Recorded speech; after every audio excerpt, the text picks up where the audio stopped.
Agriculture के सभी विद्यार्थियों का इस ऑनलाइन प्लेटफॉर्म पर स्वागत है। मैं आपका गौरव सर आपका तहे दिल से स्वागत करता हूं।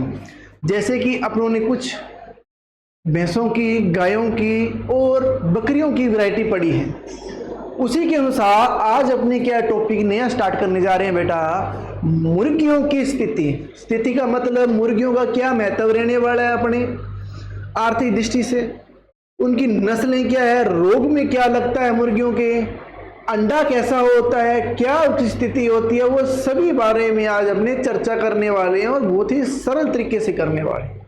तो चलिए अपने क्या बेटा बिना टाइम गवाए क्या अपने क्लास को शुरू करते हैं।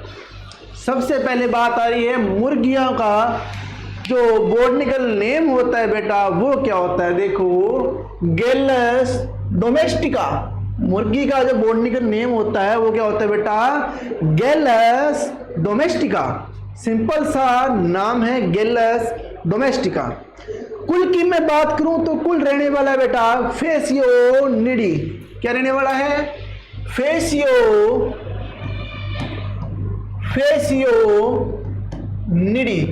ये क्या है बेटा, कुल रहने वाला है अपने इसका मुर्गियों का। आगे मैं बात करूं इनके क्रोमोसोम नंबर की तो 2n बराबर 78 78 कितना रहने वाला है, 2n बराबर 78 यानी कि 78। मैं बात करूं मुर्गियों के बारे में कि सबसे ज्यादा मुर्गी अपने भारत के अंदर कहां पाई जाती है, तो बिना टाइम गवाए लिख देना सर, तमिलनाडु में, तमिलनाडु में। और वही बात करूं मैं, ये तो बात होगी भारत की, वही बात करूं मैं अपने राजस्थान की, तो भाई कौन सा प्रथम जिला आने वाला है, अजमेर। अब यही मैं बात कर लूं, मैं सबसे ज्यादा जो मुर्गियों का पालन हो रहा है वो कहां हो रहा है, अजमेर के अंदर हो रहा है। तो अंडे भी सबसे ज्यादा कहां उत्पादन होंगे बेटा, अजमेर के अंदर। बोलेगा भी राजस्थान के अंदर सबसे ज्यादा अंडों का उत्पादन कहां होता है, तो बेसिक सी बात है, जहां पर मुर्गियां ज्यादा होगी वहां पर क्या होगा, अंडों का उत्पादन ज्यादा होगा। तो क्या लिखे होगे, अजमेर। दोनों का आंसर क्या आने वाला है, अजमेर। सब सर्वाधिक मुर्गियां कहां पर है, राजस्थान में, अजमेर में।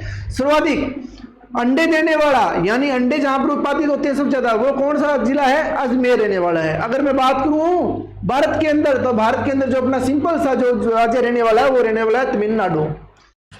आगे मैं बात करूं भी कई बार क्या है, अपने जो मांस होता है, किसका मांस, मुर्गियों का, उसको अपने क्या बोलते हैं, चिकन। क्या बोला जाता है बेटा, चिकन। सभी को पता है मांस को क्या बोला जाता है, जो मुर्गियों का मांस होता है उसको क्या बोला जाता है, चिकन। और जो बकरियों का मांस होता है उसको क्या बोला जाता है, मटन। आगे ये बात समझ में। आगे मैं इसकी बात करूं कि झुंड होता है मुर्गियों का, उसे अपने क्या बोलते हैं बेटा, फ्लॉक बोलते हैं। क्या बोला जाता है, फ्लॉक बोला जाता है किसके, मुर्गियों के झुंड के अंदर। आगे मैं बात करूं भी सबसे ज्यादा जो भारत के अंदर वर्तमान में जो अंडे देने वाली मुर्गी का कौन सी मुर्गी है सबसे ज्यादा, वो कौन सी रहने वाली है, white leg horn. White leg horn सभी को पता है कहां की है बेटा, अमेरिका की। व्हाइट लेग हॉर्न जो वैरायटी है ये सबसे ज्यादा कहां पर पाई जाती है, अमेरिका के अंदर। और अपने भारत के अंदर जो विदेशी नस्लों में जो व्यवसायिक स्तर पर जो पाली जाती है वो कौन सी पाली जाती है, व्हाइट लेग हॉर्न। क्यों पाली जाती है, क्योंकि इसका जो बेटा अंडे का उत्पादन है वो सबसे ज्यादा होने वाला है। जो अंडे का उत्पादन रहने वाला है इसका, वो क्या रहने वाला है, सर्वाधिक यानी कि सबसे ज्यादा रहने वाला है। आगे मैं बात करूं कुछ अनुसंधान केंद्र की, जैसे कि केंद्रीय पक्षी अनुसंधान संस्थान। मैंने पहले भी इंटरव्यू के अंदर मैंने बता दिया था, जब मैंने ये क्लासेस स्टार्ट की थी, बेसिक बातें उस दिन बता दी थी मैंने। तो उसमें क्या है, मैंने कुछ अनुसंधान केंद्र भी बताए थे। तो बताओ केंद्रीय पक्षी अनुसंधान संस्थान कहां पर है, बिना सोचे समझे लिखना, इज्जतनगर। ये क्वेश्चन मोस्ट पढ़ने वाला है, इंपॉर्टेंट, कई बार पूछा जा चुका है जेट सीयूटी के अंदर भी। केंद्रीय पक्षी अनुसंधान संस्थान कहां पर है, इज्जतनगर। इज्जतनगर कहां पड़ता है, यूपी के अंदर, यानी कि उत्तर प्रदेश के अंदर। शुरुआत कब हुई, यानी कब स्थापित हुआ, 1979 में, 1979 के अंदर। आगे मैं बात करूं, विश्व में भारत का अंडा उत्पादन में कौन सा स्थान रहने वाला है? विश्व के अंदर भारत का जो अंडे का उत्पादन है उसका कौन सा स्थान है बेटा? चौथा स्थान। कौन सा स्थान है? चौथा स्थान है। यहां तक बात क्लियर होगी। अब मैं बात करूं भी विश्व के अंदर भारत का मुर्गी के मांस के उत्पादन के अंदर कौन सा स्थान रहने वाला है? मांस के अंदर, अंडे की तो बात आ गई, अंडे का चौथा है। अब मांस की बात करूं तो मांस के अंदर कौन सा स्थान रहने वाला है बेटा? 8वां। चौकदुण है 8 है, सिंपल सी भाषा में याद रख लेना, चौकदुण है 8 है। चौथा स्थान तो रहने वाला है अंडे के अंदर, 8वां स्थान रहने वाला है मांस के अंदर। आगे देखो, भारत में जो खपत हो रही है अंडे की, यानी कि प्रति व्यक्ति जो अंडा मिल रहा है 2019 के अनुसार प्रति व्यक्ति जो डाटा मिल रहा है अंडे का भी, प्रति व्यक्ति को भारत के अंदर कितना अंडा मिल सकता है? वो मिल रहा है बेटा 79। कितना मिल रहा है? 79 के अंदर इज्जतनगर के अंदर केंद्रीय पक्षी अनुसंधान संस्थान की स्थापना हुई और वही 79 अंडे का क्या है खपत हो रही है प्रति व्यक्ति भारत के अंदर हर दिन। याद रख लोगे, एक दिन के अंदर कितना, कम से कम कितना अंडा मिल रहा है एक बंदे को? 79। आगे देखो, चिकन मांस की उपलब्धता कितनी हो रही है प्रति व्यक्ति को? अंडे की बात करूं तो 79 था। अब मैं बात करूं कि मांस के स्तर पर अगर अपने देखें तो प्रति व्यक्ति को कितना मांस मिल रहा है? वो मिल रहा है बेटा 0.85 किलोग्राम। 0.85 किलोग्राम लिखा होगे। आगे चलो,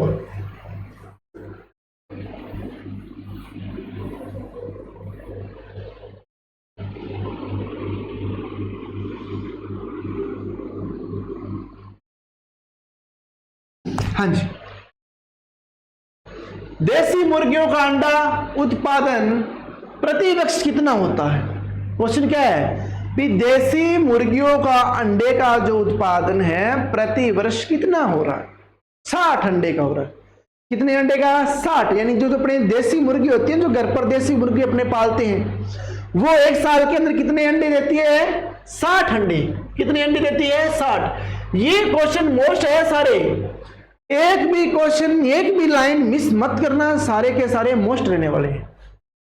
अब मैं बात करूं देसी की तो बात होगी 60 अंडे प्रति क्या है साल दे रही है, एक साल में, यानी कि 60 अंडे दे रही है। तो भाई जो उन्नत नस्लें हैं, उन्नत मतलब कि विदेशी नस्लें हैं, जैसे व्हाइट लेग हॉर्न होगी, ये एक साल के अंदर कितना अंडा दे रही है? ये दे रही है 260 अंडे। कितने अंडे? 260 अंडे। कौन सी? विदेशी नस्लें। और देशी की मैं बात करूं तो 60। डाटा दोनों ही मत भूलना, 260 60। आगे दे लो, एक जो वयस्क व्यक्ति होता है उसको प्रतिदिन कितने प्रोटीन की आवश्यकता होती है बेटा?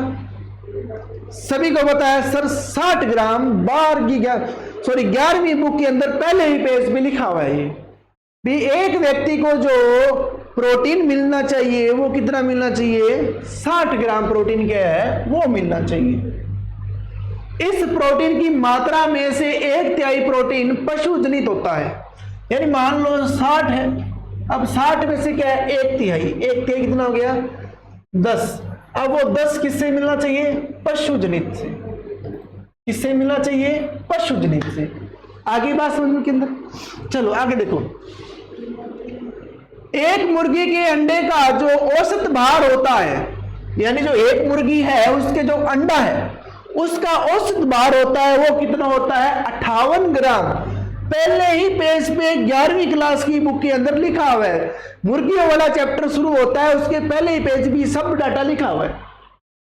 आगे मैं बात करता हूं उसके अंदर जर्दी कितनी होती है, श्वेतक कितना होता है, वो मैं बात कर लूं तो चलो 58 ग्राम तो उसका क्या होगा? अंडे का वजन, जिसके अंदर जो श्वेतक होता है, श्वेतक जानते हो सारा क्या होता है? जो बाहर से पानी से निकलता है ना अंडे के अंदर, कच्चे के अंदर, उसे अपने श्वेतक बोलते हैं बेटा।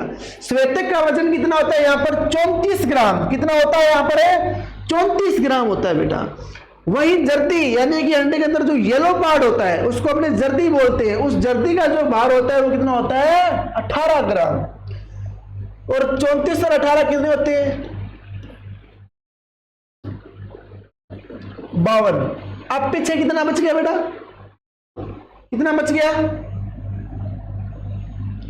48। तो 48 जो ग्राम वजन है, सॉरी 48 नहीं बेटा, सिर्फ कितना बच गया 6 ग्राम। अब 6 ग्राम वजन किसका होने वाला है, जो ऊपर कैल्शियम कार्बोनेट की जो परत बनी होती है उसका वजन होता है बेटा 6 ग्राम। होगी बात क्लियर। आगे देखो, मुर्गी के एक अंडे में जो कैलोरी ऊर्जा होती है, मुर्गी के जो एक अंडा है उसके अंदर ऊर्जा कितनी होगी, क्लोरीन ऊर्जा कितनी होगी बेटा 80 ग्राम।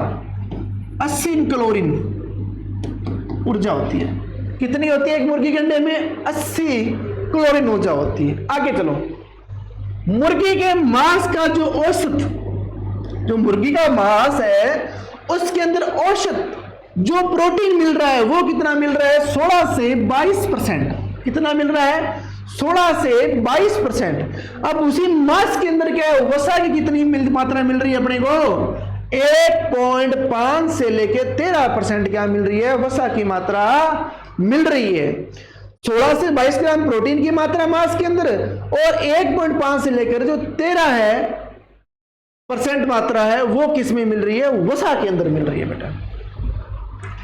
अधिकतर कुक्कुट शालाओं के जो अंडे बिक्री के लिए बाजार में आते हैं वे जीव रहित होते हैं। अब जो मुर्गी जो अपने कहते हैं ना भी, ये तो विदेशी अंडा है, ये तो क्या है विदेशी अंडा है। अब जो 10 रुपए का आपको 7 रुपए कच्चा अंडा मिल रहा है, 10 रुपए उबला हुआ मिल रहा है, देसी तो बेटा 20-25 का मिलता होगा। मैंने तो कभी खाया नहीं, ना पता है मेरे को, जो सुना है वही मैं आपको बता रहा हूं।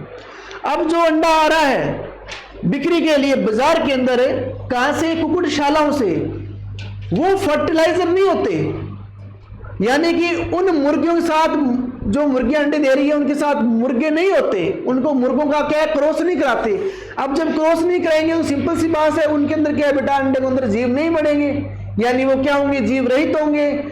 इन अंडों को अपने क्या बोलते हैं, अन फर्टिलाइजर यानी कि शाकाहारी अंडे। क्या बोल जाता है, अन फर्टिलाइजर यानी कि शाकाहारी अंडे। इतनी बात नोट कर ली। आगे देखो, क्योंकि आजकल कुक्कुट शाखाओं की मुर्गियों को बिना मुर्गे नर के रखा जाता है, अतः इनसे प्राप्त अंडे जीव रहित होते हैं, इनसे चूजे उत्पन्न नहीं हो सकते, इन्हें अन फर्टिलाइजर एग बोलते हैं। मैंने पहले बता दिया आपको। क्या भी जो शाखाओं में जो सिर्फ अंडे बेचने के लिए मुर्गियां पाल रहे हैं अपने, उन मुर्गियों के साथ में नर नहीं रखता, नर नहीं रखते अपने। अब जब नर रखा ही नहीं, दोनों का क्रॉस हुआ ही नहीं, तो क्या वो एग फर्टिलाइजर होगा, उस एग के अंदर बच्चे होंगे, नहीं होने वाले। यानी वो एग क्या कहलाएंगे, अनफर्टिलाइजर, यानी उनसे जीव उत्पन्न नहीं होंगे, यानी चूजे नहीं बनने वाले। यदि कुक्कुट फार्म में अंडों से चूजे प्राप्त करने हो तो प्रति 10 मुर्गियों पर एक मुर्गा, प्रति 10 मुर्गियों पर एक मुर्गा अपने रखते हैं, यानी कि 10 मुर्गियां हैं उनमें एक मुर्गा छोड़ दिया। अब जब मुर्गा छोड़ दिया तो क्रॉस होगा उन 10 मुर्गियों के साथ में। अब जब क्रॉस होगा तो क्या उस एग के अंदर बच्चे होंगे, चूजे बनेंगे, क्या वो फर्टिलाइजर होंगे? यस। जब क्रॉस हो गया उन अंडों के साथ के अंदर है, यानी मुर्गी और जो मुर्गा मिल गए दोनों, या नर मादा मिल गए तो क्रॉस हो गया, तो जो एग बनेगा उसमें क्या है बेटा, बच्चे होंगे, चूजे होंगे, नहीं वो फर्टिलाइजर होगा। उन्हें अपने कौन से एग बोलेंगे, या तो बोल देंगे मांसाहारी अंडे, इंग्लिश में क्या बोल देंगे, फर्टिलाइजर एग। आगे बात समझ में, क्योंकि उनसे क्या होंगे, अंडे प्राप्त होंगे। अनुपात कितना रखते हैं, 10 मुर्गियों पर एक, यानी कि 10 अनुपात 1। अनुपात की बात कर लेंगे, पूछ लेते हैं, मोस्ट होता है अनुपात, अनुपात आप अंडरलाइन कर लेना बेटा। अनुपात क्या रखते हैं मुर्गी और मुर्गी का, 10 अनुपात 1, यानी 10 मुर्गियों पर एक मुर्गा। आगे देखो, मुर्गे रखने के 10 दिन बाद चूजे प्राप्त करने हेतु अंडों को लेना चाहिए, यानी कि 10 दिन के बाद में क्या है, वहां जो अंडे मिलेंगे उन मुर्गियों से उनसे ही तुझे प्राप्त होंगे। आगे मैं बात करूं भी, जो मुर्गियों का जो मांस होता है उसे क्या बोलते हैं? White meat. सफेद मुर्गियों से जो सफेद मांस प्राप्त होता है उसे अपने क्या बोलते हैं बेटा? व्हाइट मीट बोलते हैं, सफेद मांस बोलते हैं। जबकि अन्य मांसों को अपने लाल मांस बोला जाता है। कैटेगरी बता दी है मैंने। यानी कि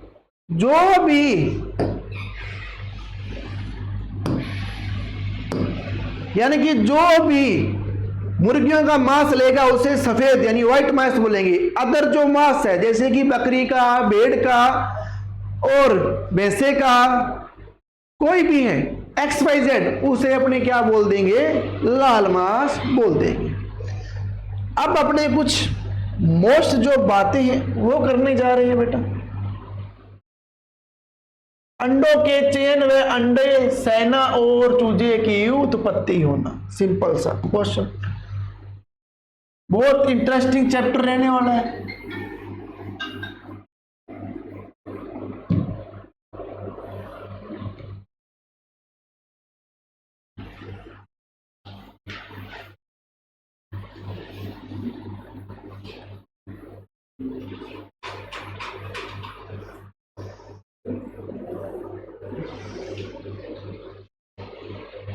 हाँ जी, अंडे का चयन, अंडे सेना व चूजों की उत्पत्ति। सिंपल सा है, ध्यान से पढ़ना, गौर से पढ़ना। चलो, अंडे का महत्वपूर्ण भाग कवच होता है। यानी कि अंडे का जो महत्वपूर्ण भाग है वो क्या होता है? कवच होता है, जिसे अपने छिलका बोलते हैं बेटा। क्या बोलते हैं? छिलका। ऊपर वाला व्हाइट जो पार्ट होता है वो सबसे पहले देखो वो बना किससे होता है? वो बना होता है बेटा कैल्शियम कार्बोनेट से। किससे बना होता है? कैल्शियम कार्बोनेट से।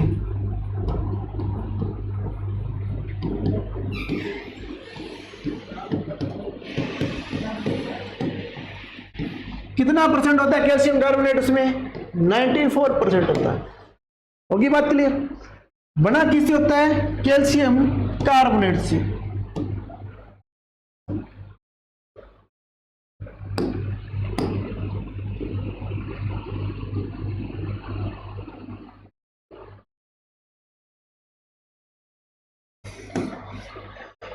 कवच, छिलका, कैल्शियम जिसको कार्बोनेट बोला जाता है, अंडे का महत्वपूर्ण भाग होता है। क्यों? क्योंकि वो अंडे की क्या करता है बेटा? रक्षा करता है। जो अंदर उसके अंदर चूजा बन रहा है, जो बच्चा बन रहा है, उसकी वो क्या कर रहा है? रक्षा कर रहा है। यानी सवेतक हो गया, जर्दी हो गया, उन सभी का क्या कर रहा है? वो रक्षा कर रहा है। आगे बात क्लियर? एक में बताओ, जो अंडा होता है ना, अंडा देखा होगा, उसके अंदर छिद्र होते हैं बेटा। छिद्र कितने होते हैं? पूछ लेगा सिंपल सी भाषा में तो 600 से 800 लगभग छिद्र होते हैं। चलिए पढ़ते हैं। महत्वपूर्ण भाग कवच होता है, जिसको आमतौर पर छिलका बोला जाता है। जिसको आमतौर पर अपने क्या बोलते हैं? छिलका बोलते हैं। इसका रंग मुर्गी की नस्ल के अनुसार सफेद या भूरा हो सकता है। अगर मान लो विदेशी मुर्गी है तो वो सफेद रंग होगा, अगर जो देसी होगी उसका क्या होगा? भूरा होगा। यानी क्या है? नस्ल के अनुसार क्या होगा? उसका रंग होने वाला है बेटा। इस पर क्या कितने छिद्र होते हैं? 600 से 800 बता दिया मैंने। कवच लगभग 94% कैल्शियम कार्बोनेट का बना होता है। कितना परसेंट? 94%। किसका? कैल्शियम कार्बोनेट का बना होता है। हाँ जी। अंडे की जर्दी का जो पीला रंग किसके कारण होता है? जेंथोफिल के कारण होता है। लिख लेना, जेंथोफिल। किसके कारण होता है बेटा? जेंथोफिल के कारण होता है। जर्दी का जो रंग है पीला पीला, अंदर से जो जर्दी का रंग पीला निकलता है, जो अंडे खाने वाले हैं उनको सभी को पता है भी सर हम अंडे खाते हैं तो अंदर क्या है? पीले रंग का क्या है? गोल गोल सा समान निकलता है। अब वो पीले रंग का समान है तो वो किसके कारण पीला रंग है? वो है जेंथोफिल के कारण है बेटा। किसके कारण है? जेंथोफिल के कारण है। आगे देखो, इसका प्रमुख कार्य अंडे के आंतरिक भागों की सुरक्षा प्रदान करना होता है। इसका जो प्रमुख कारण क्या है? अभी जो अंडे के जो आंतरिक भाग है उसकी क्या करना है? सुरक्षा प्रदान करना है। अंडे का संग्रह करते समय अंडे के कौन सा भाग नीचे रखना है, कौन सा भाग ऊपर रखना है? जब अंडे का अपने संग्रहण करते हैं तो अपने ध्यान से देखते हैं भी अंडे का कौन सा भाग ऊपर रखना है, कौन सा भाग नीचे रखना है। यानी कि सिंपल सी भाषा बता दूं, जहां पर ज्यादा छिद्र होंगे अंडे के अंदर उस भाग को क्या करना है? अपने को ऊपर रखना है। चलिए चयन किए गए अंडे का भार लगभग कितना होना चाहिए? 60 ग्राम। कितना होना चाहिए? 60 ग्राम। जो अपने अंडा का चयन कर रहे हैं उसका जो वजन होना चाहिए लगभग कितना होना चाहिए?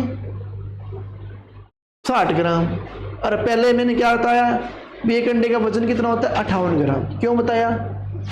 क्योंकि वो चयन करने के बाद का जो वजन मैंने बताया था, लेकिन जब चयन करते हैं अंडे का उस समय उसका वजन कितना रहना चाहिए? 60 ग्राम। बाद में 2 ग्राम क्या बेटा घट जाता है। क्यों घट जाता है वो भी बताऊंगा मैं।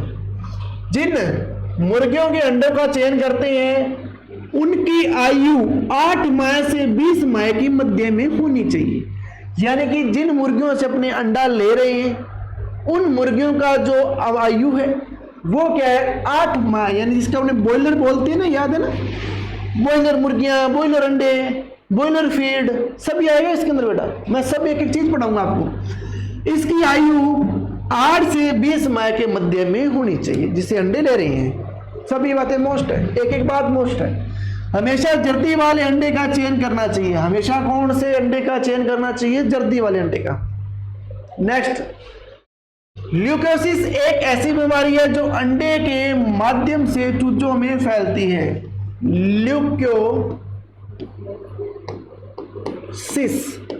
ल्यूकोसिस ये बेटा एक प्रकार की ऐसी बीमारी है जो अंडों से, यानी अंडे के अंदर ही क्या ये बीमारी हो जाएगी? अंडों से किसके अंदर पहुंचती है? चूजों के अंदर। किसके अंदर पहुंचती है बेटा? चूजों के अंदर। हाँ, आगे देखो।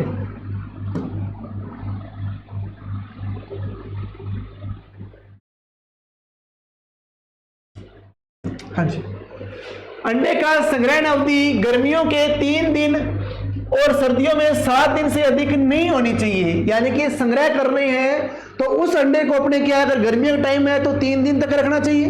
3 दिन से पहले पहले संग्रह कर लेना चाहिए। अगर सर्दियां हैं तो 7 दिनों के अंदर अंदर क्या है उसको संग्रहण अंडे को कर लेना चाहिए। 7 दिन से ज्यादा नहीं होने चाहिए।